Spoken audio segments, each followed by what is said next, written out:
Carmel Unified, a district divided. Just listen to board member Anne Marie Rosen speaking at last week's board meeting. I was even asked by one person to have my vote tonight match up with the rest of the board so that the community may believe that the board is united. If there is division, it may not be the only thing the community is seeing and believing. It's been pointed out to me that our board tends to be a laughingstock in some ways for the community, and that at this very moment that there are people who are watching with bowls of popcorn. So, how did we get here? And where does the board go from here? Some argue it started last December when there was controversy over high school principal John Lyons being put on leave amid his handling of a sexual harassment complaint involving 2 students. Others say it started before that with the hiring of Superintendent Ted Knight a year earlier. I also want to add that my staff has done nothing wrong. My board has done nothing wrong. It came to a boil in February at a standing room only board meeting where Principal Lyons pleaded for his job back. To just ask for a second chance to do the job that you brought me here to do. I want to be a part of the conversation. I want to be a part of the solution. I don't know what's going on. At the same meeting, board member Tess Arthur gave up on her job.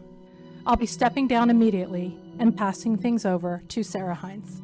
Unfortunately, a lot of what's going on here tonight is taking away from our students, and we have many things to praise and to celebrate and to really, we are an incredible school district, and our kids are suffering because of the adults. By August 4th, key leaders were gone. Tess Arthur, Principal Lyons, Superintendent Ted Knight, who threatened to sue the district, claiming he was retaliated against for investigating allegations of sexual harassment and advocating for the use of preferred pronouns.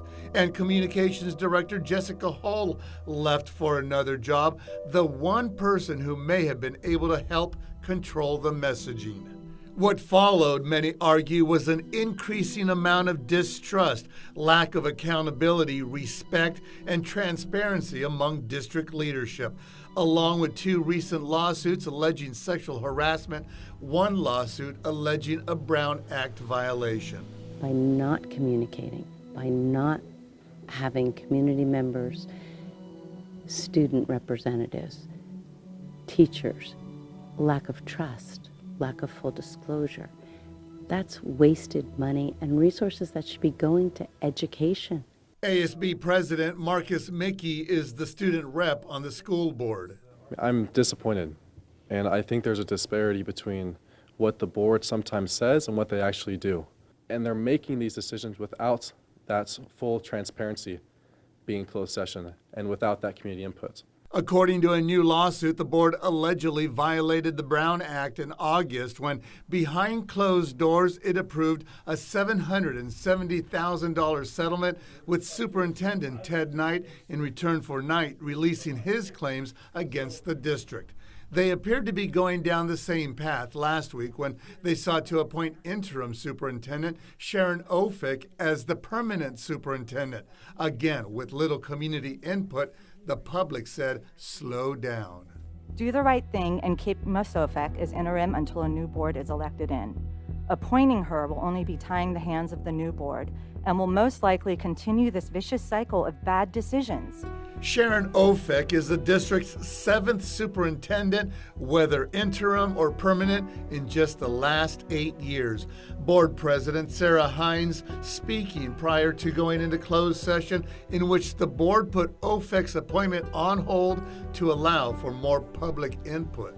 I absolutely love this district as well, and I want to make sure that community members and stakeholders know that their voices are being heard and what you are saying is being taken into consideration. Change is not something to be afraid of. We need stability, but it needs to be the right people ready to hear and care and act. If anything is the change in the Carmel Unified School District, it begins at the top with the school board, some argue. Next year, 4 of the 5 board members will be up for re-election if they choose to run. Carl Palestrini told Action News 8 he isn't running. Board President Sarah Hines has 3 years left in her term, but there's already talk of a recall. And it's not a fun job. They're not doing it for money or personal gain. They are here for the kids, and I just think we need to acknowledge that.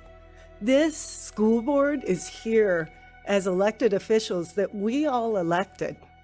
And if you don't like it, then get out to vote. Because there's a lot at stake: student and staff safety, lawsuits, and decisions that could cost the district more payouts and huge legal bills, not to mention a lot of Carmel pride.